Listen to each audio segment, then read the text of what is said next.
get you out into forgiveness and pleasure, and so it does.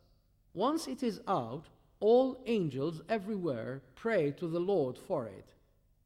Then angels of death carry the believer's soul, which smells of musk, up into the heavens.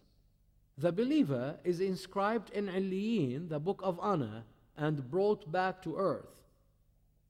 When an unbeliever dies, the angels of death come unto him with most horrible dark faces, pluck his soul off most violently, beat him on his face and back, and carry his evil stinging soul with humiliation and disgust up into the heaven. But the doors to the heavens do not open for him, and the angels everywhere curse him. Then he is inscribed in Sijjin, the book of dishonor, and brought back to earth.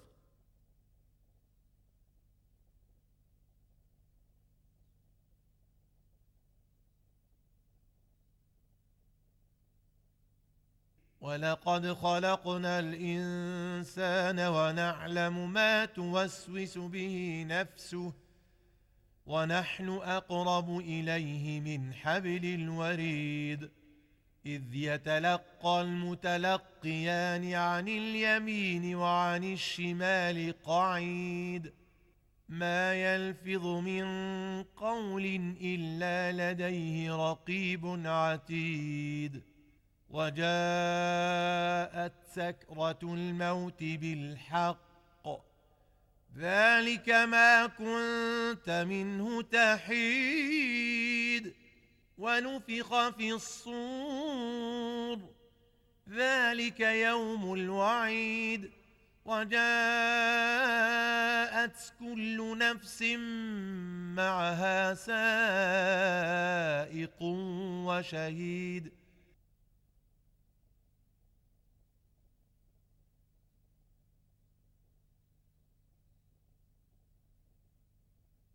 كلا بل تحبون العاجلة وتذرون الآخرة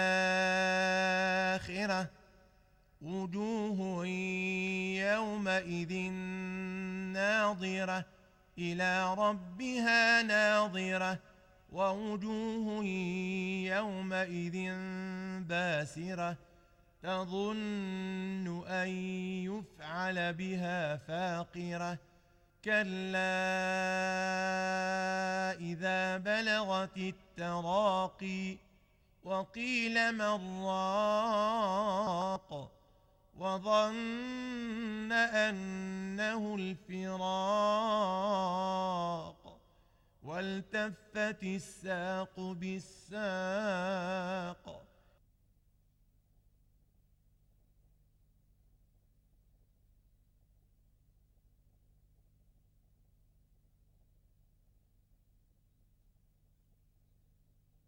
Destiny. Death is indisputable and inevitable. To this effect, Allah Almighty says, "Everyone shall taste of death, and verily, on the day of resurrection, you shall be paid your wages in full. And whosoever is removed away from the fire and admitted to paradise, he indeed is successful. The life of this world is only the enjoyment of deception. And every soul shall taste of death, and unto us is your return." Time of death is foreordained by the Lord Almighty most accurately and in due time, although death might come through innumerable ways and reasons. To this effect, Allah All-High says, "When their term is come, neither can they delay it, nor can they advance it an hour." According to the teachings of Islam, death is of two types, minor and major. Minor death is that which takes place in sleep, after which man's soul is restored to him. It is meant to remind man and to keep him fully awake and ready for the final major death, which will inevitably come in due time. Whosoever believes in death and therefore gets ready for it will find it easy to leave his family, children, wealth, and home, for he believes that this is inevitable. To wrap up, man's lifetime is limited, and he doesn't know when angels of death will come to seize his soul. Therefore, he must strive to pass away in true faith and Islamic monotheism.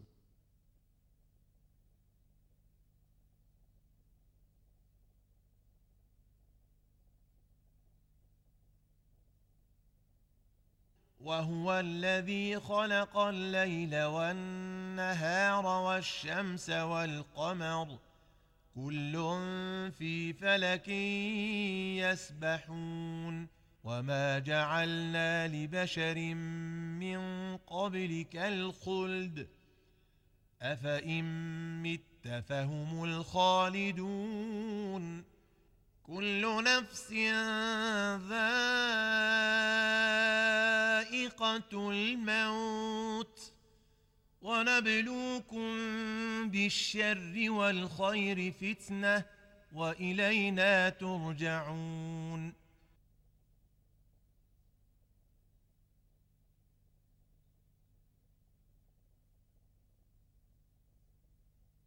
هذا نزلهم يوم الدين نحن خلقناكم فلولا تصدقون أفرأيتم ما تمنون أأنتم تخلقونه أم نحن الخالقون نحن قدرنا بينكم الموت وما نحن بمسبوقين على أن نبدل أمثالكم وننشئكم فيما لا تعلمون ولقد علمتم النشأة الأولى فلولا تذكرون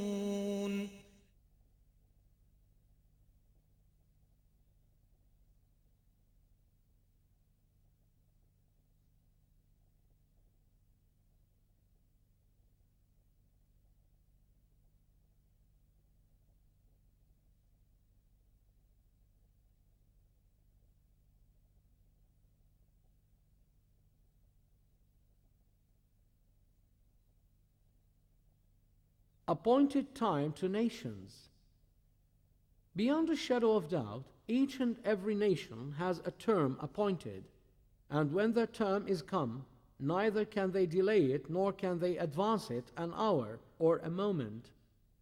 In human history, a great many nations and peoples have flourished and then perished on earth. The people of Ad and Thamud, the people of Noah, and many other nations and peoples whom only Allah knows. They were given power and sovereignty and provided with countless favors from the Lord, but they disobeyed Him and were destroyed and made to perish when their due time had come. Such a fatal fact is always forgotten by nations when they are made strong and prosperous.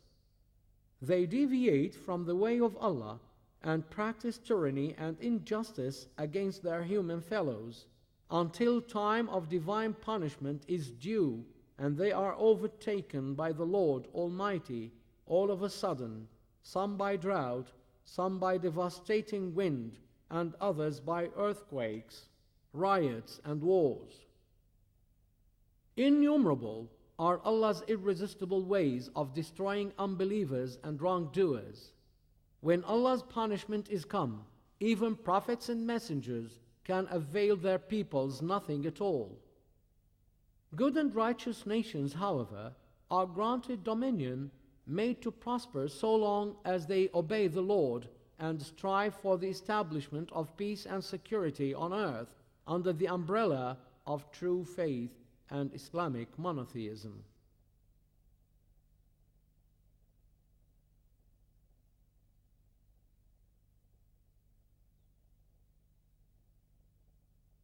فإن كذبوك فقد كذب رسل من قبلك جاءوا بالبينات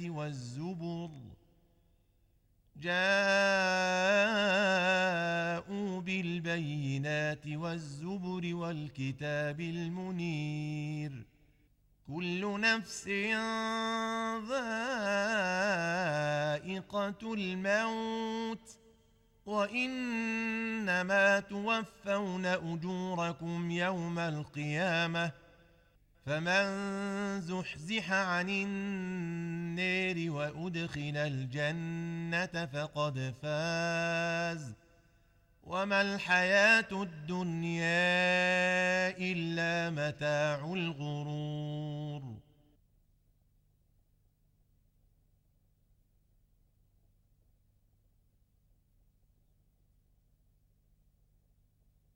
بسم الله الرحمن الرحيم.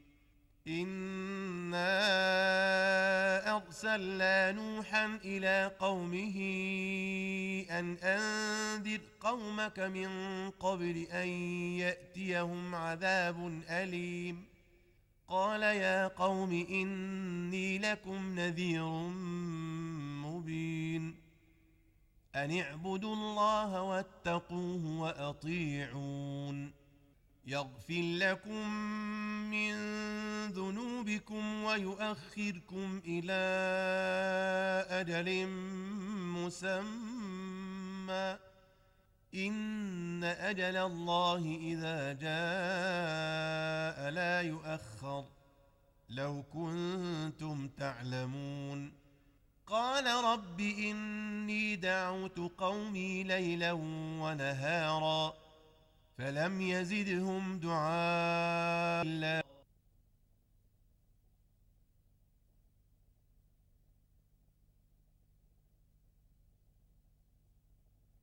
بسم الله الرحمن الرحيم. ألف لام را.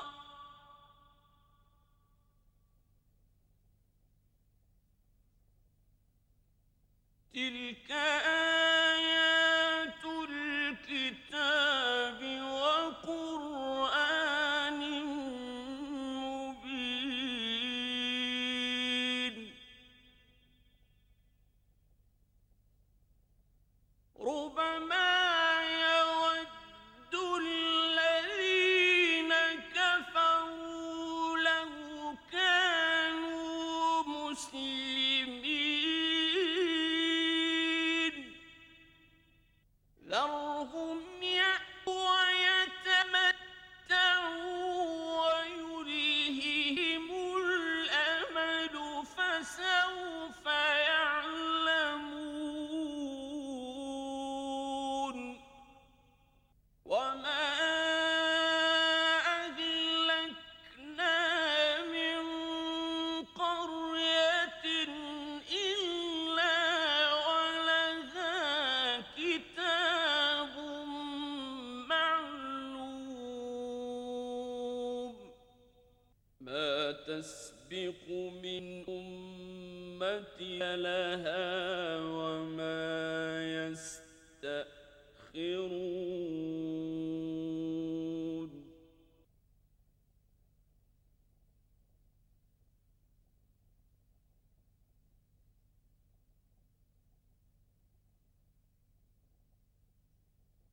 قل إنما حرم ربي الفواحش ما ظهر منها وما بطن والإثم والبغي بغير الحق وأن تشركوا بالله ما لم ينزل به سلطانا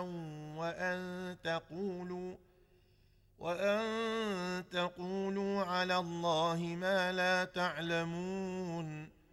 ولكل أمة أجل فإذا جاء أجلهم لا يستأخرون ساعة ولا يستقدمون.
بسم الله الرحمن